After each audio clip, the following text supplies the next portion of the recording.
about. The objective is that we have substantive conversation about the things that really matter. So oftentimes we're talking about things that don't significantly move our lives forward. They don't move the pendulum, if you will, in one direction significantly or the other.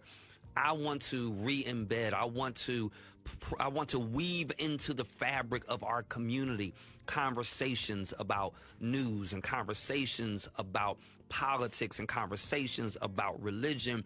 And so that's what we do on the James Gailliard Show. And so I want to start today with we're talking a little bit about what we did since we were together last. It's been a week since we were together last. I want to highlight 3 things that I did that I think were noteworthy. First of all, I had an opportunity to hang out last Tuesday at the Institute of Emerging Issues at North Carolina State University, and we had some conversations on financial resiliency, the danger of payday loans, the danger of pawn shops, the danger of certain elements, financial institutions, some check cashing places, some of those dangers, and fintech and things like that, the exorbitant fees that many of these agencies are imposing upon people as a way to bypass interest rates that could potentially be regulated. And so I want to begin with a question today. I want to challenge you a little bit about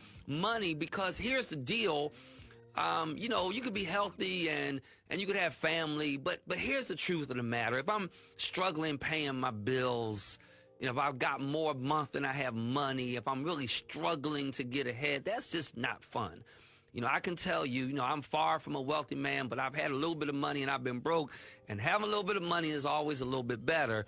And so here's my question for you. How much of your check does it take for you to live? Your net check. When you get your money in your hand, how much of your net check does it take for you to live? I always tell my children, and I'm going to start, so just need a little time for me to work this out. I'm going to start a time where we're going to have a daily poll. When we get on Mondays, I'm going to have a poll for you. If I had a poll for us today, it would be, do you need 50%? Can you live on half of your take-home check? Or do you need 100%? Or do you need even more that you're using credit cards? I want to submit to you that you should not be living on more than about 70% of your take-home income. If you're living on more than 70% of your take-home income, it's a really good chance that you're living above and beyond your means. And so I want to encourage you about that. So I started my day last week, since we were together last, NC State University. But here's the deal, y'all. Friday, right? Friday, I get invited to speak at Nash Correction. I went to prison at Nash. There's over 800 men in that prison. I had an opportunity to speak for Black History Month. Many of those men listen to our broadcast at Word Tabernacle Church on Sundays right here on Choice FM. And we get amazing testimonies. But I was blown away by the brilliance. I was blown away by the compassion. I was blown away by the stories and the narrative. And I got to thinking about what Grandmama says, there by the grace of God go I. Their band was banging. They had a brother on keys, a brother on bass, and a brother on drums. They were good. They were good. They were better than most church bands. And I was like, you know what, man, what great potential, what great talent is here in prison. And I got to talking. So I talked to a brother who was arrested at 23, felony murder charge. He's already done 23 years. He's 46 years old. He's still young. He's brilliant. He's written books. And the thing is, there is currently no legislation that would give them any opportunity to be paroled. And you say, but gee, he committed murder. But even if it were a family member of mine, I'm convinced the criminal justice system should be rehabilitative. I don't believe in the death penalty. I believe ultimately that's a whole nother conversation, right? Like how people that are anti-abortion are pro-death penalty and anti-immigration. That's a whole nother conversation that I'm going to log in that we talk about. But I think part of the reason we have to be serious about our voting so that we can give brothers and sisters that made a mistake, that they might truly have an opportunity for rehabilitation. They might truly have an opportunity to have a second chance in life. Who are we, particularly those of us who profess Christ, who don't want to see people have another opportunity? And so since we were together last, I spent some time at NC State. I spent some time at Nash Correction. And then I was with my father in the ministry at Triumph Missionary Baptist Church in Philadelphia. That was the home church that I came from. I had an opportunity to preach their family and their friends' day. And I always ask you every Monday at 5 when we get together, what did your pastor preach? So go ahead and type that in. Go ahead and call in and let me know. Again, we're taking calls, 252-937-7400. What did your pastor preach? When I was in Philadelphia, I preached about Rahab. And I preached about Rahab being in rehab. And I preached about how the future of the church is going to rest upon our ability to attract Rahabs. And I preached from House of Shame to Hall of Fame. And so that was what I did since we've been together last. What have you been doing since we've been together last? And so I want to know about that, but I want to jump right into our first segment. So I'm going to take a quick little break. And then once we come back from this break, I want to talk about a quick question about our emotional health. And then we're going to have a conversation about sports. And then before you know it, I'll be time at 5:30 to bring in our special studio guest. Thank you for tuning in. This is the James Gailliard Show right here on Choice FM. Would you go ahead and share this, tag a friend, and get ready to call 919-872-9210, 252-937-7400. I'll be right back with a whole bunch of information that's going to get you thinking. You may not agree, but we're going to be talking and thinking. I'll be right back. This is the James Gailliard Show. The James Gailliard Show on Choice FM. Welcome back, my people. This is James Gailliard. Welcome back to the James Gailliard Show. 919-872-9210, 252-937-7400. I love to talk with you, even though I have a whole lot of content, a whole lot of commentary I want to share. But I'm going to go to the callers real quick and go to the phones. Ms. Harris from Zebulon, you want to tell me about your pastor real quick before I get into this next segment? Sure, I can. How are you today? I'm well. Welcome to the show. That's good. Thank you. This is my first time actually hearing you. I did see that you were on a couple times, but this is my first time. I'm glad I caught it. It's been good so far. So the church I usually watch virtually is Berean Christian Church in Stone Mountain, Georgia. And yesterday they were talking about, can we all just get along?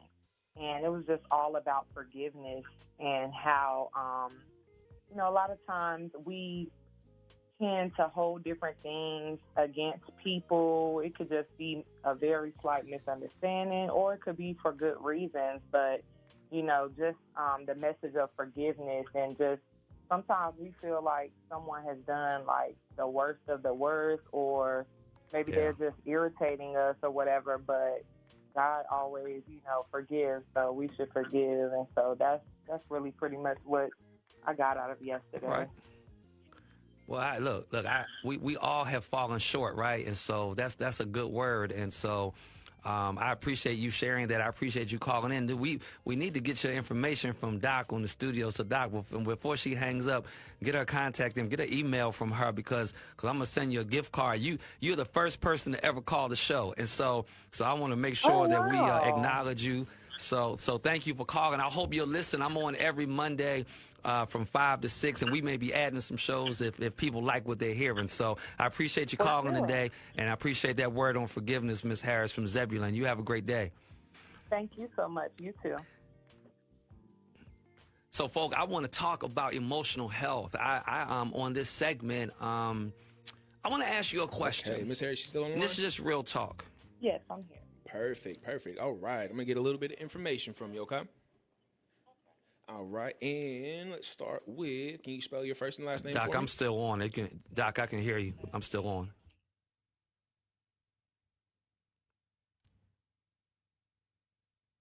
So this is James Gailliard again. We're working on some technical issues with our studio folk. I appreciate that. So I want to talk about emotional health. And this is a serious conversation, a serious question for all of you. Let me lay out some data first, because I don't like to drive largely on emotion. I want us to really think through and critically on issues, right? Racial and ethnic minorities have health that is worse overall than the health of white Americans. So when we talk about things like health disparities, they can stem from economic determinants. Our health disparities can be as a result of education. Our health disparities can be a result of geography and of neighborhood. They can be a result of environment. Health disparities can be a result of low quality care, what low quality health care that is. It can be a result of inadequate access to care or inability to navigate the healthcare system, or provider bias, or just stress.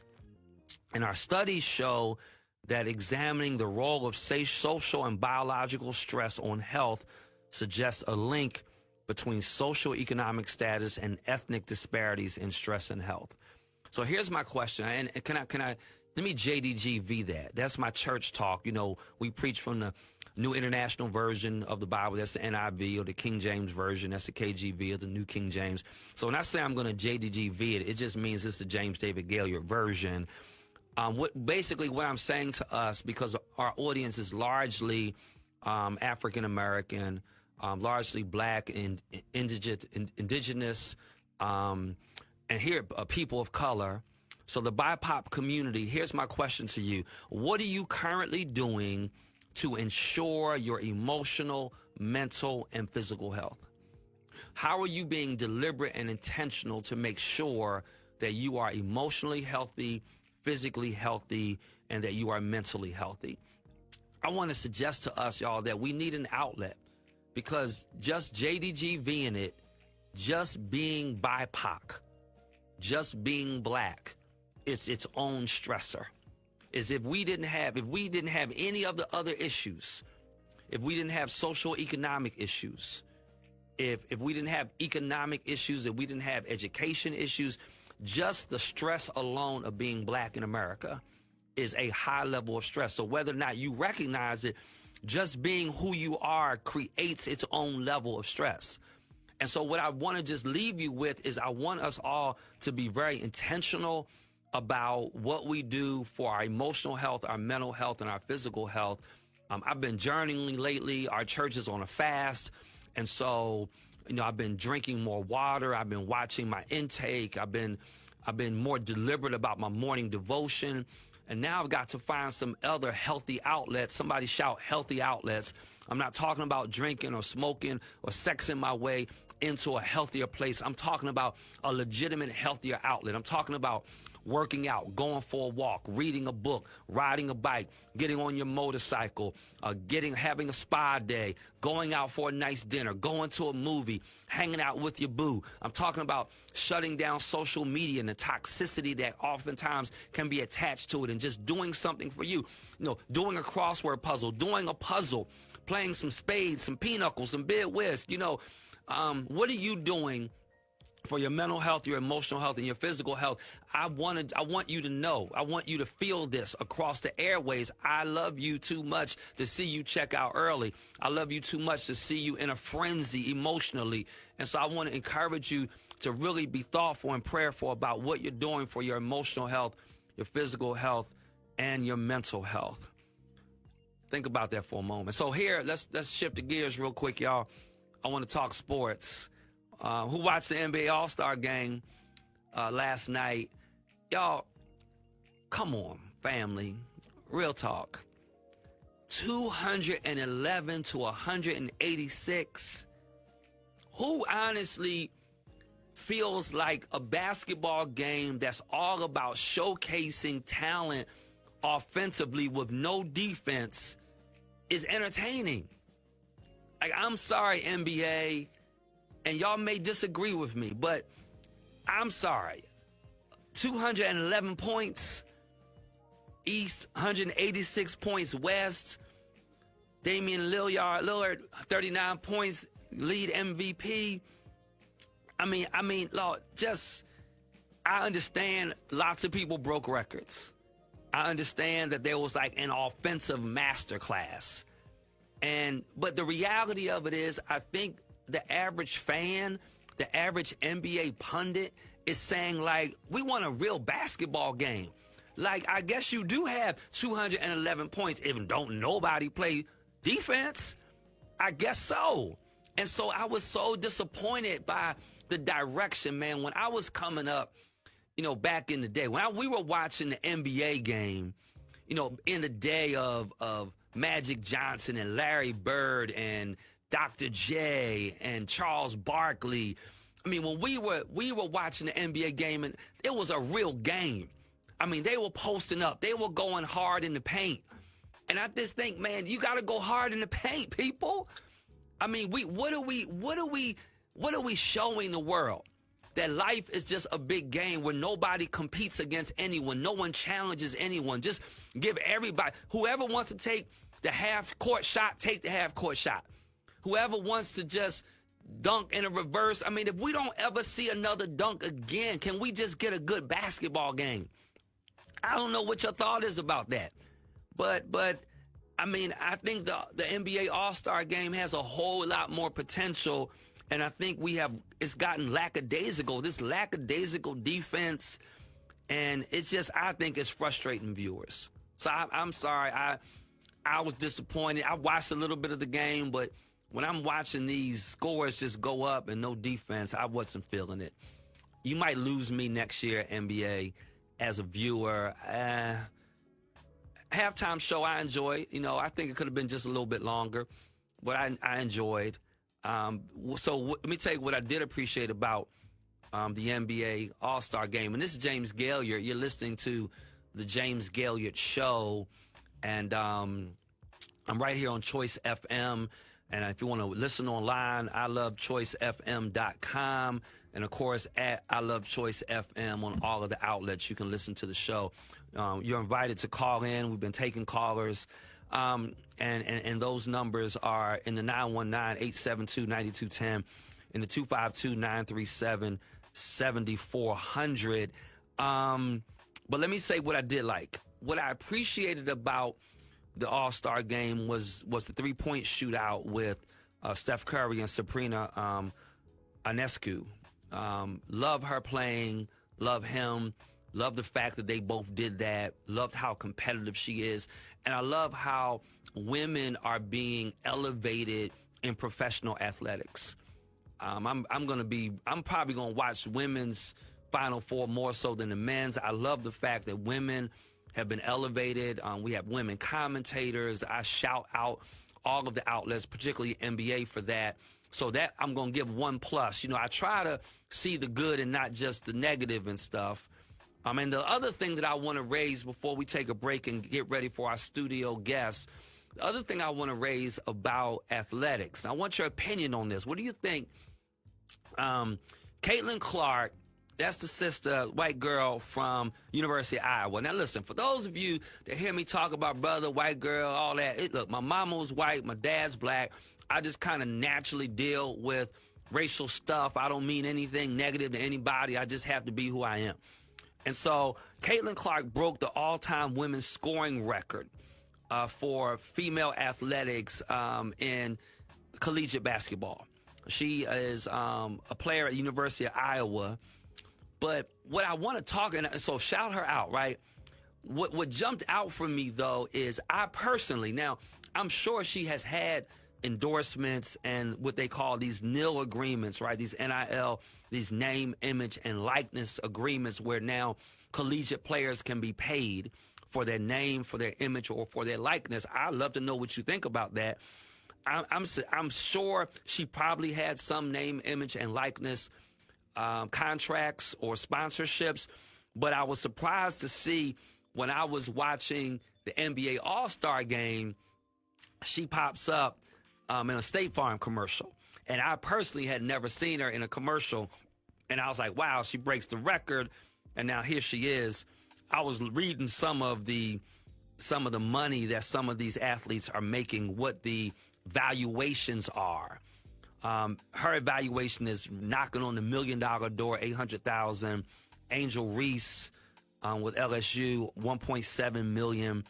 Olivia Dunn, who is the LSU gymnast, is through the charts, into the millions. And so what do you think about these NIL agreements, these name, image and likeness sponsorships and endorsements of collegiate players. I have mixed feelings that when I do think they need to be paid. If the university is making the kind of money they're making and funding all of the other programs and things that they're funding off of the skill set of these athletes, I think they do need to get more than a collegiate education out the deal. But then I struggle with the fact that it's more beneficial for me to remain in college than it is to graduate because I get more money as a collegiate player than I would. I mean, the starting salary for a WNBA player is $75,000. These players are making, hundreds of thousands in college. And that they won't make that as a professional. So I struggle a little bit with the NIL kind of prohibiting them from moving on because it is so robust and so lucrative. And so, look, this is the James Gailliard Show. We're going to take a break real quick. When we come back from paying some bills and listening to a little music, we're going to have a special guest in the studio, and we're going to get into a serious conversation about early voting and elections. Again, this is James Gailliard. Tune in, invite a friend, share it with somebody. We'll be right back. The James Gailliard Show on Choice FM. Voters in Nash, Edgecombe, and Wilson County, it's time to meet Alicia Slaughter, the seasoned attorney ready to shake things up as your District 8 court judge. Alicia stands for honesty, transparency, and restoring faith in our justice system. And hey, let's not forget, the courts could use a little more balance. They need a woman on the bench. Alicia Slaughter wants you to vote on March 5th. We can restore faith in our courts together. Transparency, honesty, and yes, balance too. Mark your calendar. March 5th is the day to make a difference. Vote Alicia Slaughter for District 8 Court Judge. Paid for by the Committee to Elect Alicia Slaughter. Early voting is from now until March 2nd. And Election Day is on March 5th. If you ever loved real hard, then this is the show for you. Get ready for the Love Hard Tour. Keisha Cole, Trey Songz, Put your hands in the air if you love this. Jaheim,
Our Choice FM. Choice. The James Gailliard Show on Choice FM. Well, welcome back, everybody. Glad you are here. Listen, this thing is crazy, right? And so they drop an ad at Choice FM for Alicia Slaughter. I was calling her Alicia all this time. My apologies for Alicia Slaughter. And lo and behold, as they're dropping the ad for Alicia Slaughter for District Court, she walks into our studios. Listen, family, the North Carolina Constitution divides state government into 3 branches, right? Legislative, executive, and judicial. Our judicial branch is the court system. They interpret our Constitution. They make decisions about our laws and what our laws mean, the consequences of people who break our laws, right? And our court system is separated into 3 divisions: the appellate division, the superior court division, and our district court division.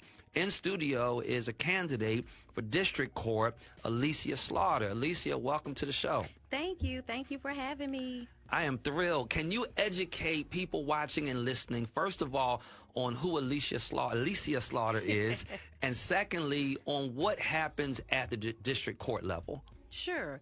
So Alicia Slaughter is the baby of the bunch. My mom had 2 girls. I am the baby, but I tell everyone I'm the little big sister, right? Because my sister often calls me for advice, and my mom, and we kind of have this triangle going where we're all texting and calling each other. I'm originally from Orlando, Florida. And so for those of you who see my campaign signs, it's orange and blue, and that was very intentional because I am from Orange County, Florida, and I came to Orange County, North Carolina to attend the University of North Carolina at Chapel Hill Law School. So that is the orange, recognizing and honoring those roots from Orlando, Florida to Chapel Hill, and then I moved east. I am, my friends would say, very competitive. Okay. Love to be with family, friends, have a good time.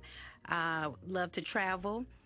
I'm a football girl. So, Pastor G, I know I was here on representing the Dallas Cowboys that Sunday, and you have a strong contingency in your congregation, so those are my people. Unfortunately. My husband and I actually started talking about the Cowboys. That was our initial conversation. That is kind of what brought us together. Our love for football, the Dallas Cowboys, like basketball as well. So I'm into sports, traveling, and I love a good audiobook. So that's a little about me outside of the work that I do. Why are you running for district court judge?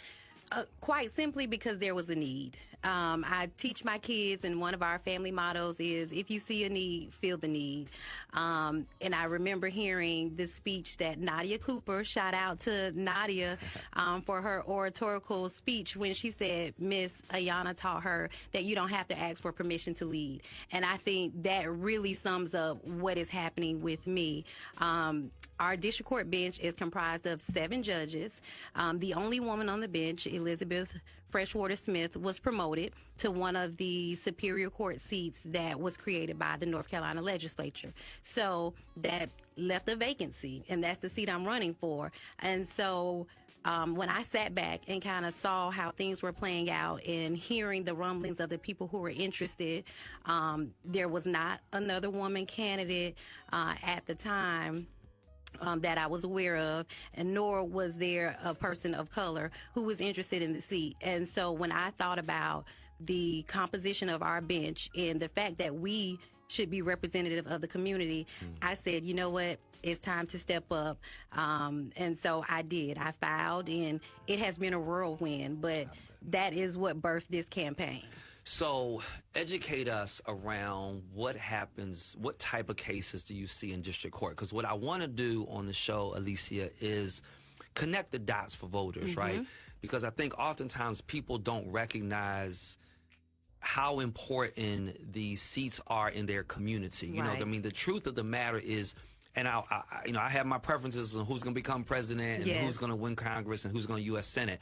But when it comes to trying a case here in Nash, Edgecombe, Wilson County, they have no jurisdiction over that. It's going to be you. Yes. And so talk to us about connecting the dots for those voters. what kind of low level, I'm guessing maybe lower level criminal cases, maybe civil Yes. cases? Help us understand that. So I tell people district court is the people's court. It is your lower level cases. So that's your traffic. You get a speeding ticket. Those expired registrations, driving while license revokes. Those things are handled in district court, as well as the legislature just mandated that H&I felonies be handled in district court. In addition, your divorces, child abuse, dependency, and neglect, which is referred to as A&D court, child support, those type of things, and appealed civil cases that come from the magistrate are also handled in district court by the district court judges. So I say it's the people's court because those are the things that people who have minor interactions are going to be in and out, and they see the biggest number of people. Yeah, and I appreciate that explanation. I was really educated recently. I was just recently appointed to the commission for sentencing, and I had a meeting, an orientation meeting, and they're giving me this stuff that y'all probably have memorized, right? With these, but what shocked me was the discretion that judges have. Yes. I mean, it could be 50 months, 60-month window in terms of the minimums, where they start and where they can end. And so I think it's important that people recognize, to your point, representation matters. Yes. And I think there's great discretion. Y'all have so much discretion. We do want people that's going to be fair and fair-minded as it relates to passing on sentences and everything. Yes, and especially in those civil cases, because a lot of times, like you said, it's in the discretion of the judge or what's in the best interest of the child. And when you talk about terminating parental rights and how to look at those things, what you're assessing, I think the criminal side is definitely more structured. The law, some people say, is always gray, but it's more defined. But in those civil cases, it is a lot more discretionary. And so that's when a person's background, their view on life, and how we are taking this individual who came in, or these parties in this dispute, I think makes a difference. Yeah, that's really good. Let me ask you, I'm gonna go personal, because I think people need to know people as people. Yes. So what would the Alicia today say to the 18 to 20-year-old Alicia, as you've lived life, you've gotten married, you've graduated college, you've gone to law school, you have a family, you have a career, as you're reflecting back, speaking to other, particularly African-American girls, Yes. what life lesson jumps out for you that you would be like, sis, you need to know this or remember this? I would say life is a journey, right? And the biggest thing is enjoy the journey. I think I've always been a person that's very goal-oriented and working towards the next thing. You accomplish a goal and it's on to the next thing.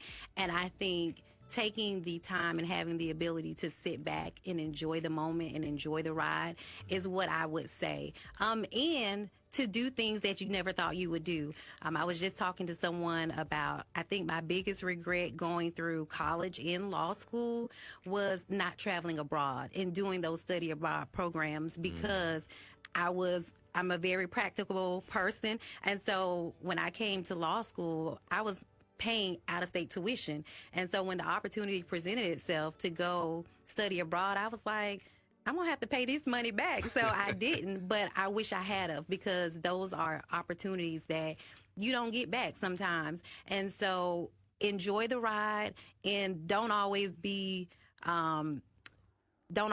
think necessarily about what the outcome will be as far as what the cost is of that thing, because sometimes it'll take care of itself in the end. Because I've been a public servant, shout out to the public service loan forgiveness program. My loans were actually forgiven because I served the community in excess of 10 years. And so I was able to take part of that program. And so it wouldn't have mattered. And that's an experience that I missed out on. Right. That's a good word. And so let's bring the voters back in on voting. We're obviously in early voting. Yes.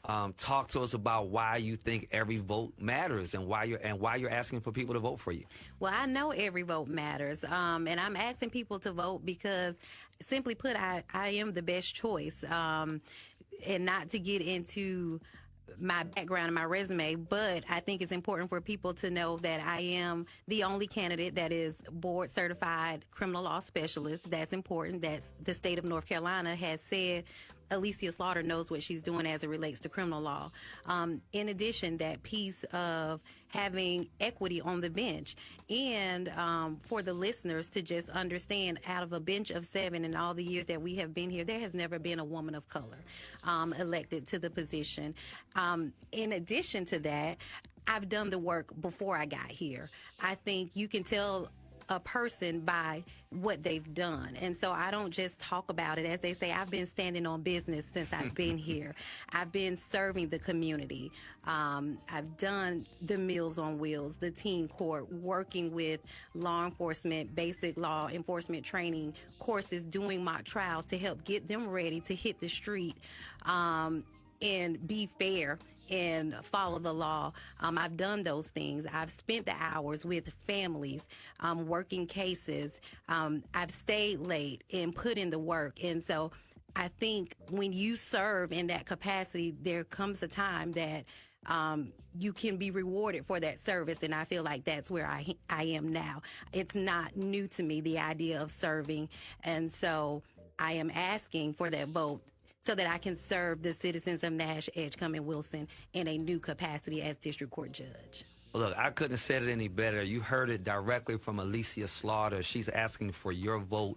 If you live in Nash, Edgecombe, or Wilson counties, listen, family, your vote matters. I want to talk to my sisters real quick. I mean, no shade, okay? Y'all know on this show we call it straight, right?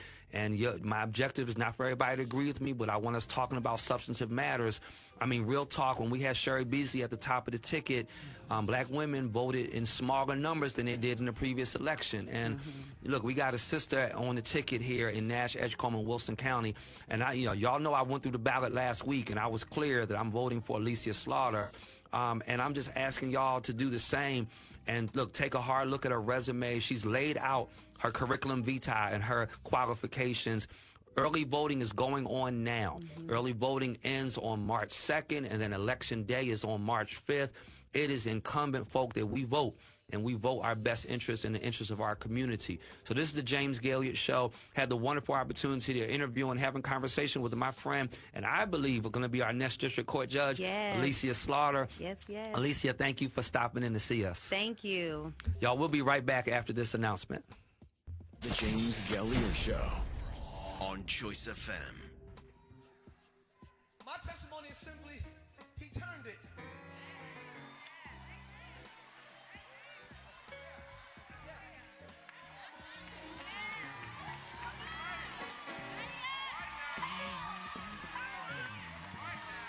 Why y'all so quiet right here?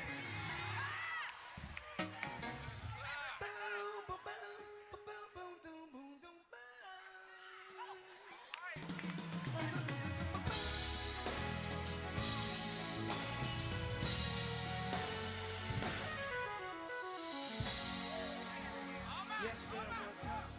Yes, there were times in my life when I would never make it. It almost went down. I was up for the count. I was through. But it was then when I thought it would end that I stood up again. The helmet for evil got turned around on my head. The devil thought that my life was, he thought he thought I had no, but that's when someone stepped in my situation. My morning has now become he turned it.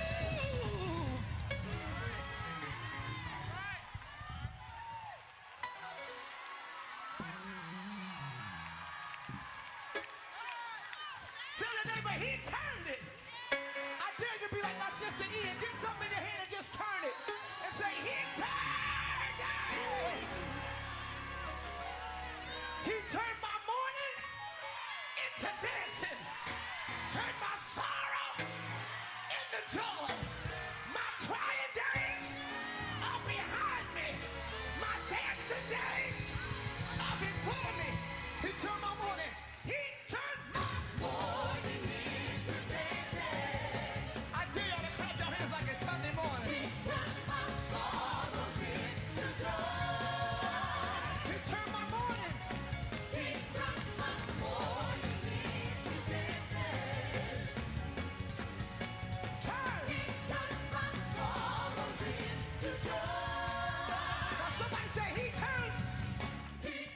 The James Gailliard Show on Choice FM. Welcome back, everyone. Glad you are here. I was checking out some of my Facebook folk, a whole bunch of y'all. Man, our viewership is increasing every week. I don't know what the number's going to be before Choice FM says we're going to add a day to him, but we'll see where that goes. I want to remind you, this show, I want to talk about substantive things. I want to talk about things that matter. Send me an email, pastor@wordtab.net, or call into the studios. Tell us what you want us talking about, because it's important that this is your show, right? I'm moderating, I'm hosting, but I really want to touch on things that are substantive for our community. And so we talked a little bit about mental health today. We talked a little bit about sports today. We talked a little bit about what we've done for the weekend. Let me shift gears a little bit. I don't have a whole lot of time left. I'm going to wrap up at 5:56 or so today. Let me remind you about early voting. It began February 15th. It extends until March 2nd. And then Election Day, of course, is March 5th. And so polls are open during the week, 8 a.m. to 7:30 p.m., and then on the weekends from 8 a.m. to 3 p.m., Saturday and Sunday. If you're in Nash County, you have two locations. That's Nash Ag Center and Braswell Memorial Library. There are 7 early voting locations in Durham, 13 in Wake County. I need to get the Edgecombe County and Halifax County numbers, because I'm starting to get callers and information from those areas. And so please, people, let's make sure we are voting. It is so important that we do. I want to ruffle everybody's feathers with this last segment. This is a segment I'm calling Think Before You Clap. Think Before You Clap. And I got a lot of feedback going on, Doc, on my mic. I'm hearing like a delay in what I'm communicating. So I want to do a piece on Think Before You Clap. The first piece that I want to talk about on Think Before You Clap is former President Donald Trump. Former President Donald Trump, and I want to give a shout out. I have some people from Philly. I was just in Philly. And I want to shout out Ms. Brenda Jenkins and some other folk that are on air, and some of the others that are watching here in Rocky Mount. Appreciate y'all. Think before you clap. Former President Donald Trump, last week, he was talking about NATO.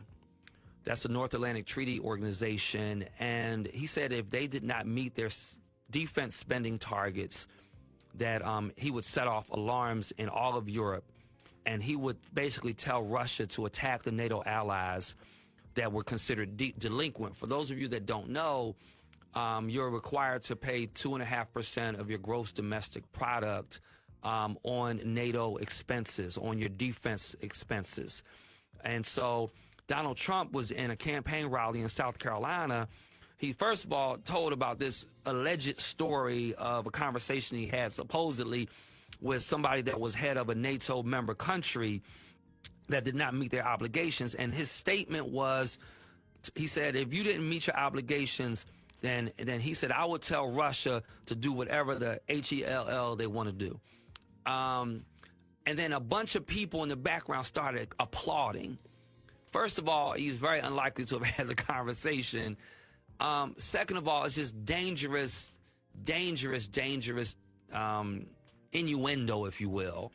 And I just was surprised by the applause of the room, as if people are not critically thinking through things. They don't understand. The people applauding, they more than likely don't know how NATO works. They more than likely don't know the potential damage a statement like that could mean to international relations and defense relations and offensive relations. And so that's like, folks, just process stuff before you clap, all right? Think before you clap. But I want to shift gears. Here's my other think before you clap. And that is the Fulton County District Attorney, Fannie Willis. I've been really surprised by seeing the response of this. I think I want to understand this better. I want us to talk in detail about this next week, which is why I'm queuing it this week, because I want to talk to my sisters. I've been watching the response of sisters. See if I can find the quote real quick. Melanie Campbell, the president and CEO of the National Coalition of Black Civic Participation, she said, I love that she stood up for herself, but I hate the fact that she had to. She said when she saw the video of the testimony, she felt, why are you all treating her like she's on trial? And I'm just a little surprised by, and let me be very clear, you cannot become district attorney in Fulton County, Georgia. I'm talking about Fannie Willis, without being a really bright person. And so this is not about intellect, but I do think when you are trying a case potentially of the highest profile human being to have lived on the earth in a while, Donald Trump, and at the same time, one of the most controversial people to have lived on the earth, I do think character is significant. And I do think we have to love what we're doing and want to protect what we're doing from a perspective that we protect it from ourselves even. And so I don't know if it's right or wrong, if she did it or didn't do it. What I will say is when her father is being questioned on the stand, when she's being questioned on the stand, then yes, she is on the stand. And yeah, the bigger issue here is Donald Trump and the prosecution of him. But if there is any truth to her relationship with Nathan Wade, that it does warrant some consideration. And I think we live in this culture where people feel like, well, just because someone is smart and well-educated and they do a good job, then their character and their morality isn't at play. And I just don't think that's right. And understand, I'm not judging. I'm not condemning. I'm just shocked by the applause. I'm shocked by our applauding people. Like, I'm having, I'm not married. I'm in this relationship. I'm in an affair with a person that works for me and or I work with. And what we're doing could potentially damage the case against Donald Trump. And then everybody's supposed to act like that's not a big deal. And I think it is a big deal. And I think that, I don't think that the standard for disqualification has been met. And I don't think she's going to be disqualified from the role or from being able to try the case. But I don't think that's the end of it. And I think as a public servant, we're obligated to discharge the duties of our office in accordance with what's in the best interest of the people that we're doing it for. So even as a pastor, I think I have an obligation to do things that are in the best interest of the people that I pastor. And I think if you're an elected official, if you're a public servant, then I do think we have an obligation to do what's right for people, the people that we serve. And in this case, I don't know that she did that. And I think for me, this was something that I think I probably would have been more neutral on and not like jumped on the applauding. And so I was wondering, like, are we not thinking before we're applauding? And so next week, I hope I get inundated with calls from black women who are like, no, man, you got this wrong because you're not a sister and you don't understand our plight and you don't understand our dilemma. And so I want to talk about that. I understand that as black women, I mean, y'all can feel attacked. I know as a black man, I feel attacked. But I do think that we can do a better job of not hurting ourselves. Y'all know that song. We sing it in church sometimes, Lord, deliver me, because all I seem to do is keep hurting me. And so I want to throw that out as a consideration that whether it is Donald Trump's statement about NATO or whether it is the issue that's going on with the Fulton County district attorney, I think we want to be really, really careful that before we applaud stuff, we stop and think and we process and we kind of interpret it and we do some critical thinking of it before we weigh in on it, that we all use our influence in a responsible way. Look, I'm out of clock, but I'm not out of content. I had other things that I wanted to talk to you about, like the 3 school systems in Halifax County. And then I had a final thought that I wanted to share about private schools. And then I had my whole Black History Month. But I'm out of time. This is the James Gailliard Show. I hope you'll tune in every single Monday, 5 p.m. to 6 p.m. as we talk about things that matter in our community to make all of our lives better. Thank you for listening, and I'll see you next Monday right here on Choice FM on the James Gailliard Show. The James Gailliard Show on Choice FM. What's better than winning a prize on a Multiply the Cash scratch-off? Oh, hello?